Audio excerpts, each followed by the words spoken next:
同学们好，欢迎来到老架一路肘底看拳。好，接上式双推掌，动作一，松右胯，身体微向右转，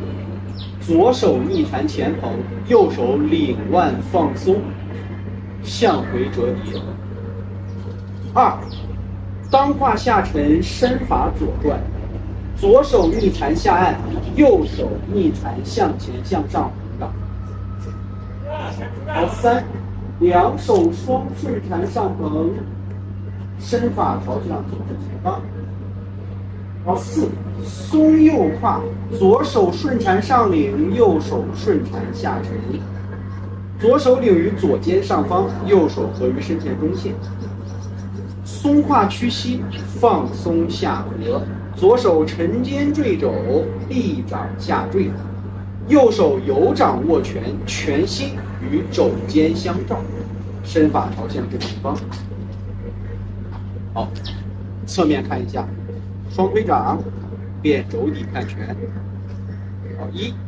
松右胯，身法微向右转，左手逆缠外捧，右手领腕回收。二，螺旋放松，身法左转，左手逆缠按掌，右手逆缠前捧，双顺缠捧掌。三，好，四，领手上行，左手沉于身前中线，小腹丹田。五，松胯屈膝下沉，左手肘肩，右手拳眼上下相照，左手立掌，右手横拳，屈膝松胯，放松下沉。好，正面看一下，双推掌变肘底看拳。一，领手螺旋，前捧后领手。好，二，左手下按，右手上捧。三，双顺缠领掌画圆打开。四，继续旋转腰，左手领至左肩上方，右手合于身前中线，放松下合，屈膝下沉，折叠，肘拳相合相照。好，背后再看一下，双推掌。一，二，三，四，五。好，时间。好，同学们，肘底看拳这个动作呢，从外表上来看是非常简单的，但是它有几个难点和几个重要的地方，大家在练习的过程当中需要格外注意一下。比如说，很多同学在做肘底看拳的时候，大部分都在以肘关节，就像咱们之前说的，喜欢画圆，但是不是拿以肩腰为轴来带动身体，而是以肘关节带动身体，所以错误的外形呢，基本上都是这个样子的，画小圈儿，再打大圈儿，就形成了肘关节的为主运动。所以我们不能总是去小关节运转。注意看，第一动，通过右胯的松沉，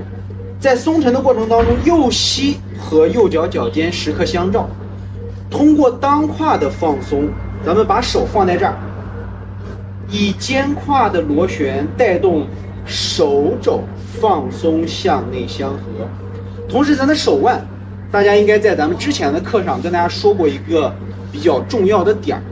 就是我们每一次的推掌在太极拳当中，它强调节节贯穿，所以我们领腕回收或者是螺旋外捧，总能感觉到这个手腕是会形成一种螺旋折叠的运化。所以肩膀在动的过程当中，我们想把这个手给它动得很漂亮，就得需要大家做一个事情，就是腕关节不能太过于僵硬，不能直接画螺旋去转腕，不能这样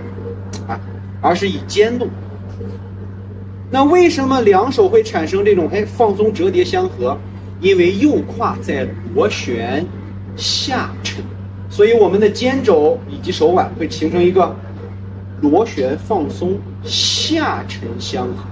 相合的点，很多老师说，老师，那我往胸上合还是往中线合？看身法，从正面，螺旋下沉放松相合。它是不是右手的手腕在和中线螺旋相照，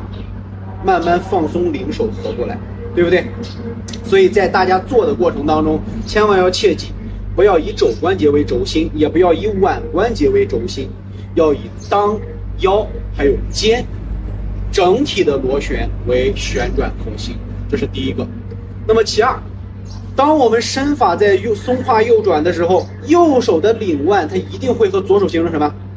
前后的螺旋对拉，右手领腕相合，左手逆缠顺势外捧，所以咱们第一动就会形成推掌领腕的动作外形变化。第二动，当我们对拉领出来之后，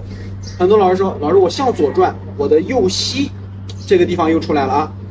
咱们之前在直播当中或者是在这个课下都说过，要大家去做环仰卧，这个位置在领手螺旋的过程当中，要继续保证裆胯的上下折叠，不能靠膝关节去带动拧膝转身，而是要通过裆胯上下折叠催动左右外捧，让膝脚还是一样相照，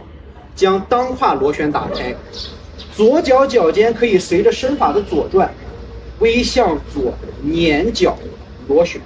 这都是可以的，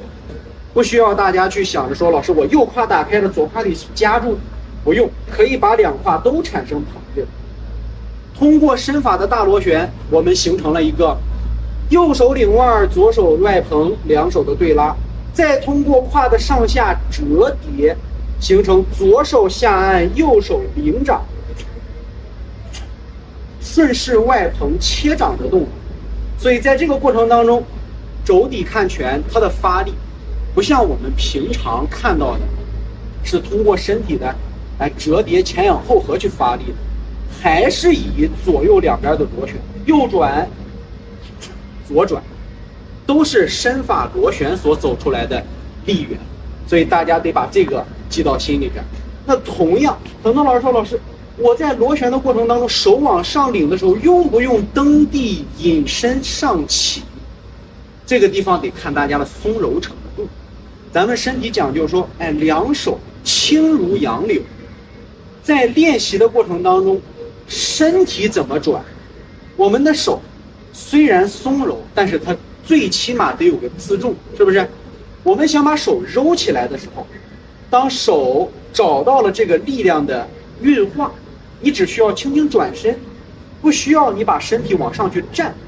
才能把手抡起来，左右螺旋就能把手去抡起来。所以在这个地方的老师们可以注意一下，不用刻意的去蹬地引身上起身，不要做的那么夸张，可以左脚虚部轻点地，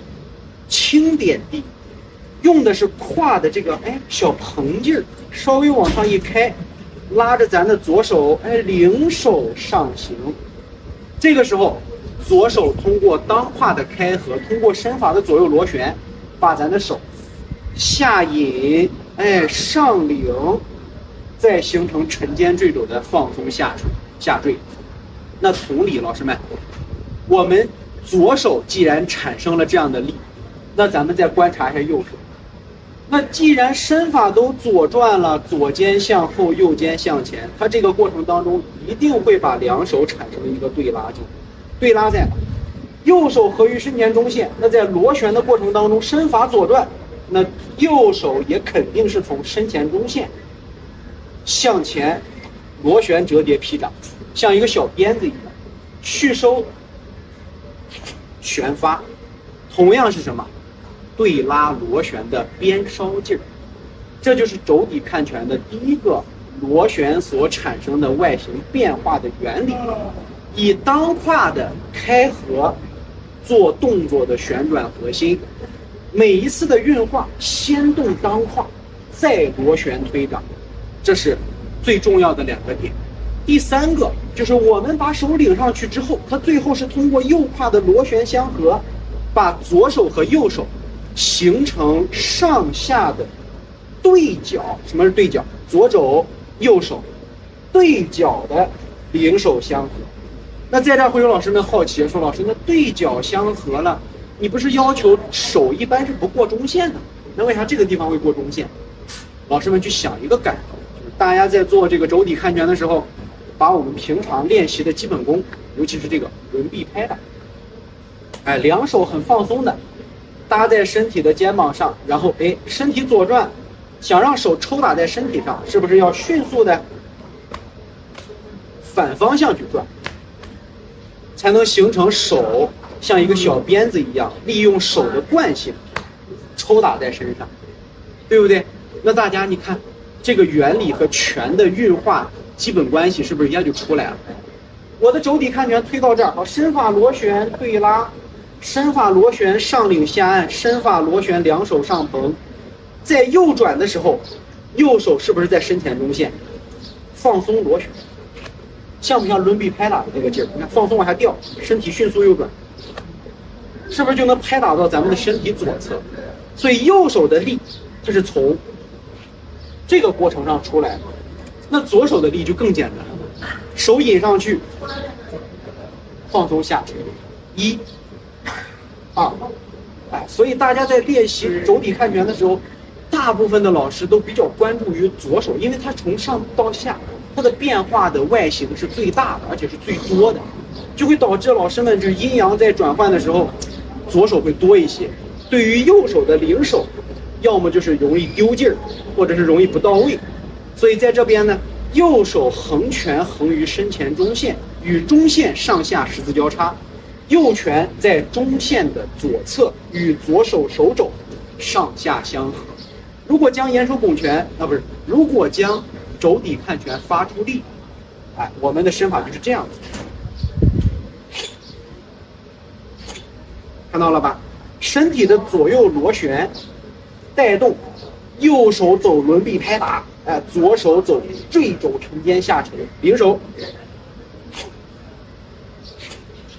力量是不是就出来了？所以老师们，我们最重要的地方不在于大家如何把这个肘底看拳这个圈画的多大，而是在螺旋的过程当中，大家怎么才能做好身法中线和两手放松自然轮臂螺旋的一个基本功。这就需要大家没事的时候多去做一做轮臂拍打，去找找手臂放松时，通过身体中线在左右螺旋是如何能够跟着手跟着身自然的画地圆或者是画平圆，对不对？把这两个结合到一起，就是我们的肘底看拳了。所以这个动作比较简单，但是希望大家能够把咱们讲的重点：一，肩腕螺旋，以身带手，节节贯穿；身体的螺旋带动两手手臂的轻如杨柳，以身引手；最后轮臂拍打，沉肩坠肘，放松下颌，对角相照。这是肘底看拳的一个细节内容和基本的概念含义希望大家在练习的时候能够很好的掌握它。